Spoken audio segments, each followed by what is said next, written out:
unveiling of this plaque to young Danny Barrett. I remember Danny's case well because during 1981, when the hunger strikers were dying, so much grief and pain in all our communities. And even despite the hunger strikers' deaths, there was over 60 odd people died who were not connected. And one of those people was Danny Barrett. But the people of Ardoyne stood with them and shared their grief with them. And that is shown here today by the huge turnout here to honour Danny Barrett. Danny Barrett was a beautiful 15-year-old child. We sat and we went through his school books, we read his little stories, and we spoke to his little friends.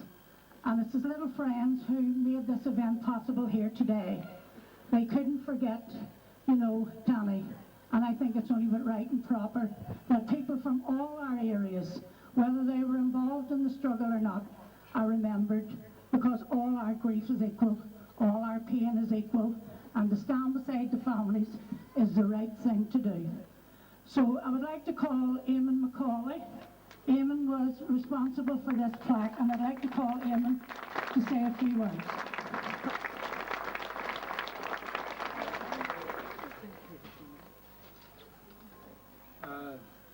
I'm not very adept at making speeches. I'm actually quite nervous, so please bear with me. You're all very welcome here this afternoon. We're gathered here today to remember Danny Barrett and to unveil a plaque in his memory.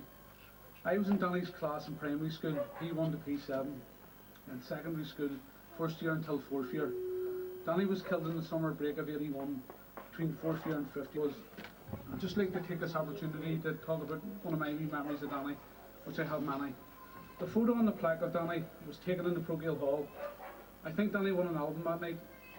I remember that I had strong words with Danny that night. He had promised me a mod record. I was a mod and he was a skinhead. The record was The Kinks, You Really Got Me. He told me that if I called to the house, he would give it to me. I must have called about 10 times, but every time I called, he wasn't in.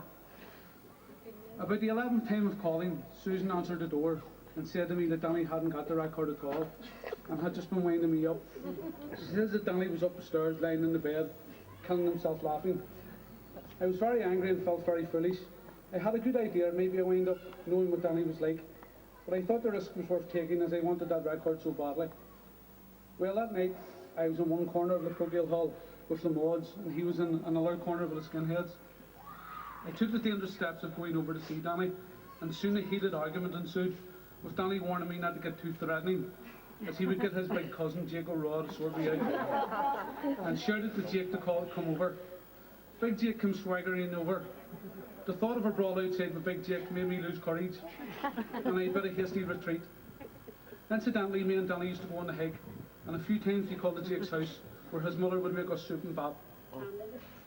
Danny's murder was a loss to us all, but a bond exists today between all the lads, which was cemented when Danny died. I don't see most of the lads very often, but that bond is there, no doubt about it. It is very sad that Danny's father Jimmy isn't here today, but for the lads, Jimmy's death and seeing Molly grieving and suffering so much, I think was the impetus for doing something, anything at all, to help in some way, and to do something for Jimmy and Danny's memories and for the family. This has come to fruition today.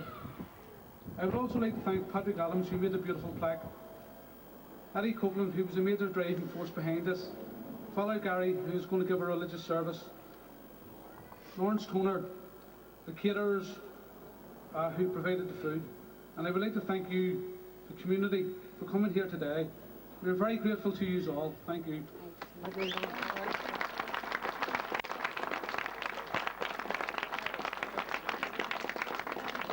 I would like to invite now Mickey Holland to unveil the plaque, please.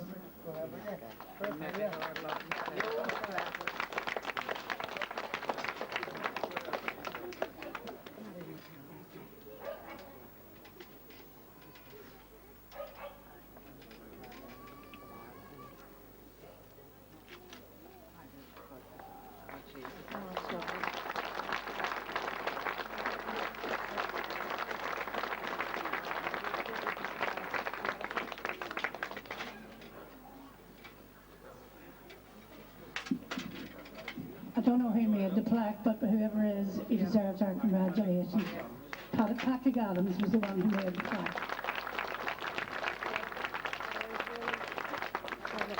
I'd now like to invite Father Gary to say a few prayers and to bless the plaque.